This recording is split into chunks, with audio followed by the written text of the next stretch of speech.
Hi friends, तो मैं सत्यम तोमर आपकी कल वर्णमाला का सेकंड पार्ट स्टार्ट कर रहा हूं। मैं आज कल आपका वर्ण तालिका मैंने ख़त्म करा दिया था, जो कि आपका वर्ण तालिका ये कल हो चुका है आपका। तो आज मैं आपका ये व्यंजन स्टार्ट करने जा रहा हूँ। व्यंजन जो है हमारे ये स्पर्श व्यंजन, ये सभी जो है हमारे का से लेके और माँ तक, ये सभी हमारे स्पर्श व्यंजन हैं। इन एक क्वेश्चन ये आता है कि स्पर्श व्यंजनों की संख्या कितनी है। तो स्पर्श व्यंजन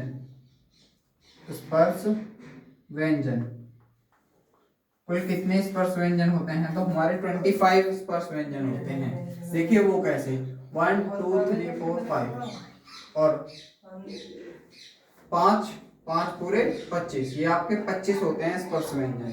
स्पर्श व्यंजनों की संख्या कुल हमारी 25 होती है। ये हमारा ऊपर वाला जो है ये क वर्ग को कंठ्य व्यंजन भी बोलते हैं हम। और ये च वर्ग को तालुक्य व्यंजन भी हम बोलते हैं।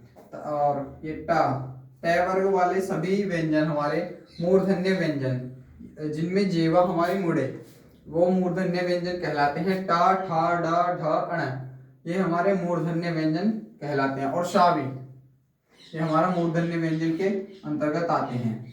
और ये ता था द ध न, ये हमारे दंत्य व्यंजन है। दंत्य व्यंजन कौन से होते हैं? जिनमें हमारा दांत, हमारे जीवा दांत से लगे, जैसे त थ द ध, ये ना, इस तरीके से हमारी जीवा दांतों से टच हो रही है, तो इसलिए हम इसे दंत व्यंजन बोलते हैं। और ये देखिए पै वर्ग को हम ओष्ठ व्यंजन भी बोलते हैं। ओष्ठ व्यंजन, इन्हें हम ओष्ठ व्यंजन भी बोलते हैं। तो आप ये एक बार इसका स्क्रीनशॉट ले सकते हैं, आप सभी स्क्रीनशॉट ले लें।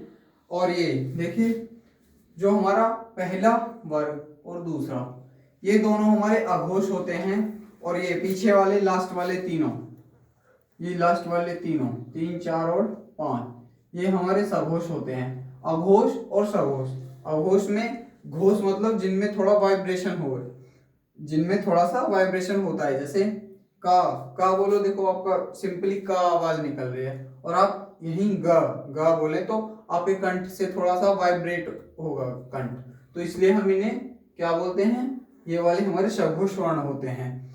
और इनमें एक चीज और है, जो फर्स्ट वर्ग होता हमारा फर्स्ट, ये अल्प प्राण और ये महाप्राण,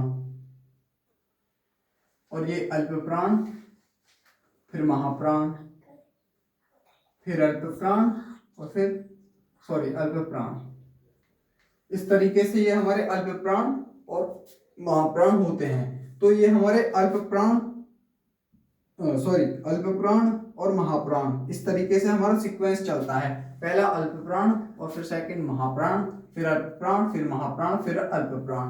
तो इस तरीके से हमारी ये वाली तालिका, व्यंजन तालिका हमारी कंप्लीट होती है। इसके अंदर अब क्वेश्चन आते हैं, कंठ व्यंजन कौन कौन से होते हैं? तो आपको ये याद रखना होगा, का खा ग घ अण, ये हमारे कंठ व्यंजन के अंतर्गत आते हैं। और नेक्स्ट आता है तालुव्य व्यंजन। तालुव्य व्यंजन कौन कौन से होते हैं? च छ ज झ अण, ये हमारे तालुव्य व्यंजन हैं। और मूर्धन्य व्यंजन कौन कौन से होते हैं? त ठ ड ढ अण, ये हमारे मूर्धन्य व्यंजन होते हैं। और उसके बाद दंत व्यंजन कौन से होते हैं? इन्हें दंत या दंत्य व्यंजन भी बोलते हैं। दंत्य